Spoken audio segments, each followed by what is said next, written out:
우리의 이슈가 뉴스를 바꿉니다. 세상을 깨우는 황보선의 출발 새 아침.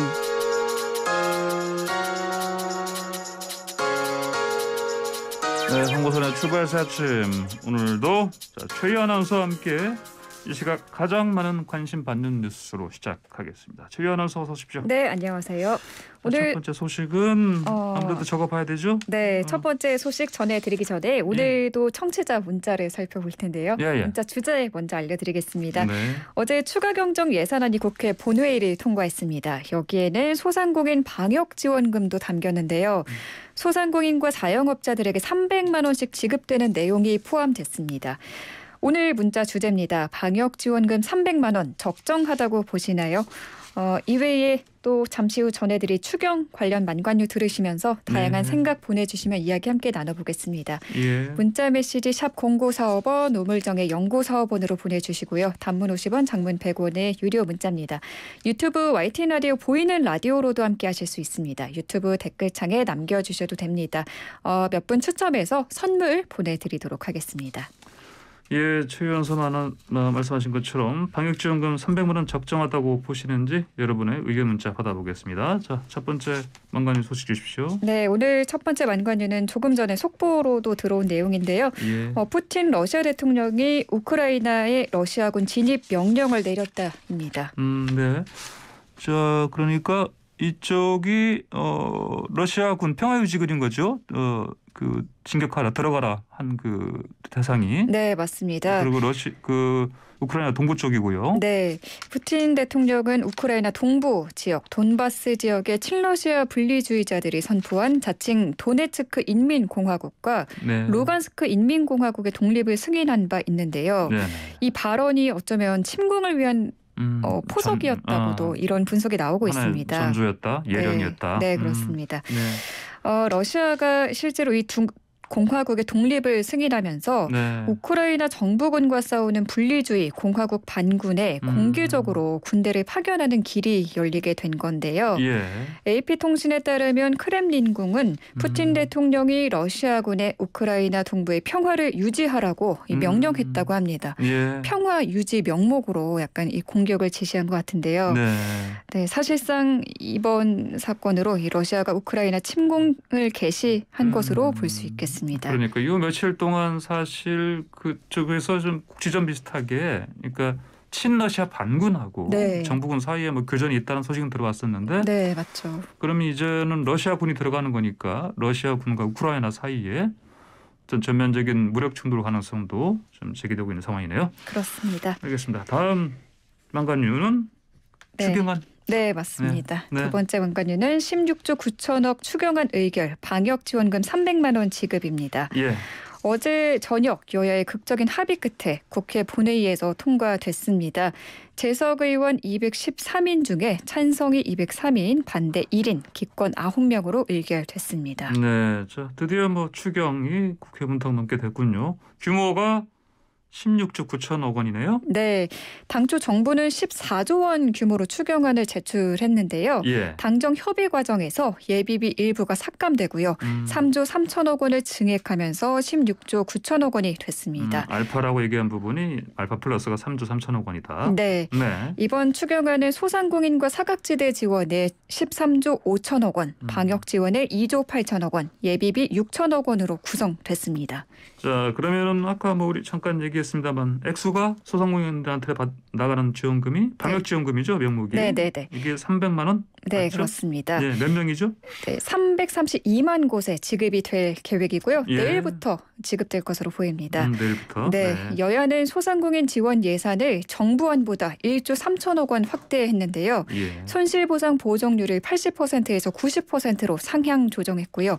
지난해 11월 업장에 칸막이를 설치한 식당과 카페 등도 손실보상 대상에 포함한다는 계획입니다. 또 기존 지원 대상에 빠져 있었던 연매출 10억 원에서 30억 원 사업체 중에 매출이 감소한 2만 곳도 이번에 방역지원금 지원 대상에 포함됐습니다. 네, 소상공인에 지급되는 방역지원금 300만 원 적정하다고 보시는지 문자 받고 있습니다. 우물정의 연구사업원으로 많이 보내주세요. 예, 우리가 특고라고 하죠. 특수고용 근로자들 그리고 프리랜서분들도 지원금 받게 되는 거죠. 네, 이번에 이분들에 대한 지원금도 마련이 됐습니다. 예, 지원 대상에 포함되지 않아서 사각지대로 꼽혔었죠. 그렇죠. 네, 특수고용 근로자 프리랜서에는 최대 100만 원이 지급되고요. 그간 지원이 부족했던 법인 택시기사와 전세 노선버스 기사에게도 최대 150만 원이 지급됩니다. 예, 또 프리랜서 학습지 교사 등에게는 최대 100만 원씩을 지급하는 내용이 추가됐고요.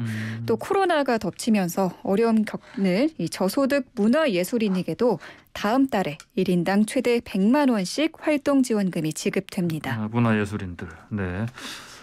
자, 그리고 코로나 방역 지원 예산도 좀 들어가 있죠? 네, 또 1조 3천억 원이 증액됐는데요. 네.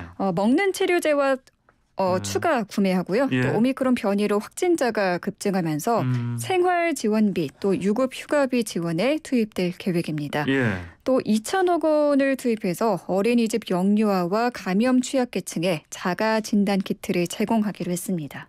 그래요. 자, 그리고 여야가 그 소상공인 보호 관련법 개정 추진한다 이런 얘기 들리던데요. 네, 여야는 3월 9일 대선 이후 열릴 임시국회에서 예. 손실보상 대상을 확대하는 방향으로 법 개정을 추진하기로 의견을 모았습니다. 예.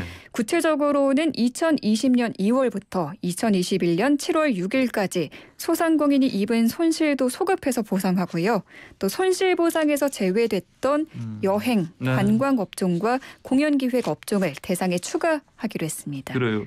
저 원래 그 민주당에서 요구한 그 추경은 30조가 넘는 거였는데 국민의힘은 더 50조 원 규모였고. 네. 근데 이제 민주당 쪽에서는 이거를 그럼 그 추가라니까 국채를 발급해서 하면 된다 이런 얘기였었는데, 근데 이번에 그러면 결국은 17조, 16조 9천억 원이니까. 네. 그러면 국채 발행하는 건 아닌가요? 그러면 이번에?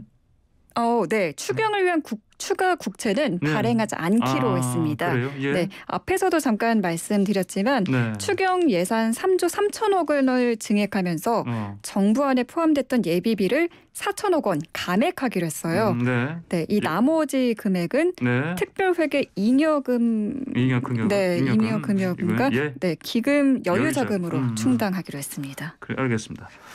자, 다음 만관주 주세요.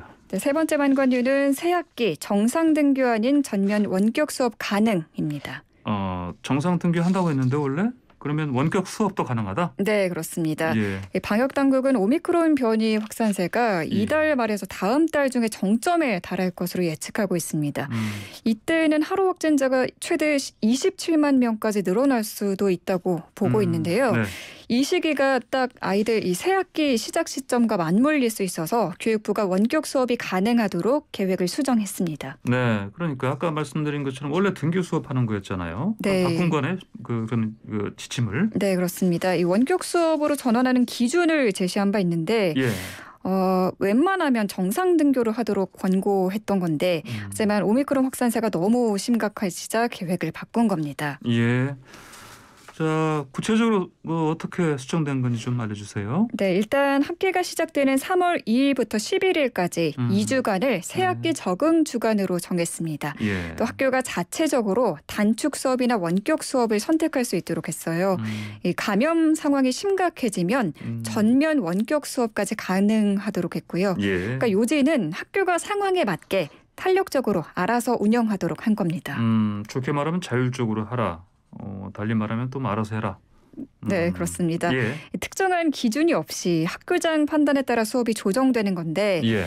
이 점을 두고 각 교육 단체들이 우려의 목소리를 냈습니다. 한국교원단체 총연합회는 학교별로 판단이 달라지면 차이와 비교에 따라서 학부모 민원이 빗발칠 것이라고 성명을 냈고요. 예. 또 전교조도 전문가 의견을 들어서 일관된 방침을 마련해달라는 게 현장의 의견이라고 밝혔습니다. 자, 다음 소식 주세요. 네, 세 번째 만관주는 대구에서 안철수 대선 후보만 빠진 선거벽보 발견입니다. 그래요? 얼마 전에 윤석열 후보 거 빠진 것도 얘기 들었었는데. 네, 자, 그렇습니다. 예. 얘기해 주세요. 언제 그런 거예요, 이게? 네, 지난 20일 대구 동구에서 안철수 후보 벽보만 빠진 건데요. 예. 선관위는 바로 조치를 취했고요. 단순 실수라는 입장을 밝혔어요. 예. 하지만 안 후보 지지자들은 실수라고 보기 어렵다. 선거 중립을 해친 행위라며 선관위에 민원을 제기한 상태입니다. 예. 그렇군요. 방금 제가 말씀드린 것처럼 윤석열 후보도 벽보에 안 나왔었잖아요. 네, 네, 지난 19일 광주광역시 한 아파트 단지에서 윤석열 후보만 빠진 벽보가 발견된 건데요. 네.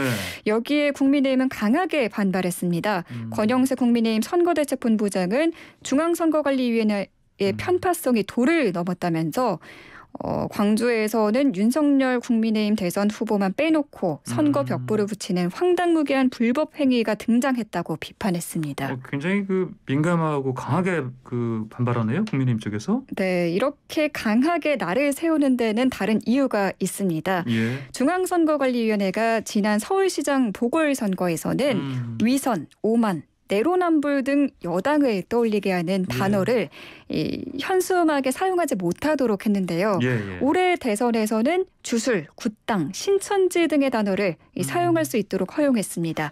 현수막이나 선거 문구로 사용할 수 있는데요. 예. 자, 여기에 국민의힘이 반발하고 있는 겁니다. 네, 권영세 국민의힘 선대본부장은 어제 선대본 회의에서 중앙선거관리위원회가 우리 후보를 음해하기 위한 주술과 신천지 등의 용어 사용을 표현의 자유를 보장해야 한다며 노골적인 편들기를 하고 있다. 예. 선택적이고 편파적인 자유 보장이라면서 날을 세웠습니다. 예, 자, 망관 소식들은 여기까지 듣기로 하고요. 네. 자, 청취자분들 의견 좀 볼까요? 네. 3082님 제가 먼저 읽어드릴게요. 3082님께서 어제 토론 네거티브 공방 요구하니까 재미는 있었지만 허탈하네요. 후보들의 공약이나 국정 운영 철학이 가려져서 보이지 않았어요. 이런 말씀 주셨습니다. 네, 9832번님은 방역에 따른 거리 두기로 가장 큰 역할을 한 부분이 소상공인들이 아닐까 생각합니다. 조금 늦은 듯도 보이지만 지금이라도 결정돼서 너무 다행입니다. 찬성입니다라고 보내주셨습니다. 이분께 예. 상품 보내드리겠습니다. 예. 다른 문자 의견도 좀 읽어드릴게요. 9115님께서는 예전에는 영업시간 제한 풀어주기는 걸 기다렸는데 이제는 급해졌습니다. 손실보상이 현장에서는 시급합니다. 이런 말씀 주셨습니다. 자, 오늘 최 아나운서 많은 건 여기까지 듣겠습니다. 고맙습니다. 네, 감사합니다.